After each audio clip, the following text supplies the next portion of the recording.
मेरी बर्बादी की जिम्मेदार हो तुम, कभी नहीं भूलता। तो उसको मेरी जिंदगी के बारे में, मेरे माजी के बारे में सब कुछ पता होना चाहिए। ऐना को पता चल चुका है कि हमदान उसकी वजह से अपनी ज़िंदगी बहुत सी मुश्किलात फेस कर रहा है और बहुत ही कशमकश का शिकार है। इसलिए उसने फैसला कर लिया है कि वो हमदान को छोड़कर चली जाएगी और उसके घर में अब नहीं रहेगी, बल्कि वो गर्ल्स हॉस्टल में रहेगी। जब वो हमदान के साथ ये जिक्र करके तो हमदान उसको साफ जवाब दे देगा कि तुम ऐसा नहीं कर सकती। असल में हमदान उसको ये नहीं बता सकता कि वो ऐना से मोहब्बत करता है और मजबूरी की वजह से उसने ऐना को अपने साथ नहीं रखा हुआ, बल्कि वो उससे प्यार करता है और उसको अपनी बीवी के तौर पर दिलो जान से एक्सेप्ट कर चुका है। मगर ऐना ये समझती है कि हमदान उसके साथ मजबूरी का रिश्ता निभा रहा है। दूसरी तरफ गुड़िया, जो कि हमदान के इनकार करने पर बुरी तरह से टूट चुकी है और उसकी हालत बहुत ही ख़राब है, उसका बाप और माँ उसकी ये हालत देखकर बहुत परेशान हो जाएंगे। उसका बाप सोचेगा कि मैं अपनी बेटी के लिए कुछ भी करूँगा और हमदान से जाकर अपनी बेटी मोहब्बत की भीख मांगूंगा।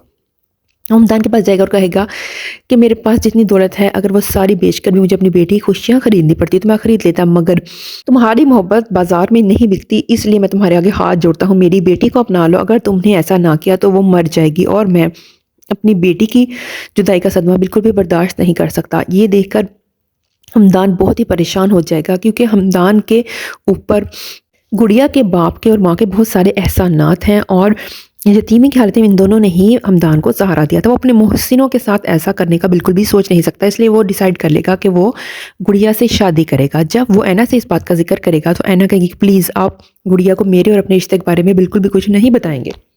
साथ ही साथ ऐना कहेगी कि आप अपने इस फैसले पर कायम रहिएगा, क्योंकि जिस तरह से गुड़िया के वालिद आपके सामने हाथ जोड़ के खड़े थे, मुझे तो शर्मिंदगी हो रही थी कि मेरी वजह से आपको इस दिन देखना पड़ा, क्योंकि मैं ही जब से आपकी ज़िंदगी में आई हूँ आपकी ज़िंदगी में मसले मसाइल शुरू हो गए हैं।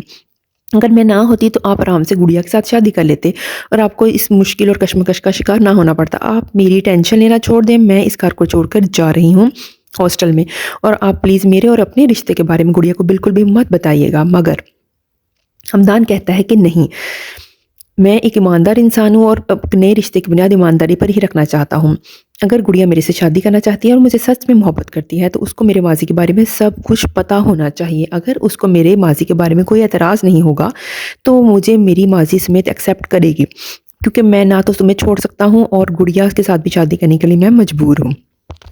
दूसरी तरफ ऐना का बाप ऐना की माँ को अभी भी माफ़ नहीं कर रहा, क्योंकि हर टाइम उसके जहन में वही बातें आती हैं जो लोगों ने उसको कही थी उसकी बेटियों के हवाले से, और उसकी इज्जत को नीलाम कर दिया था। और वो अपनी बीवी को ही कसूरवार समझता है कि जिसने बेटियों की अच्छी तरबियत नहीं की, इस वजह से उसको आज ये दिन देखना पड़ रहा है।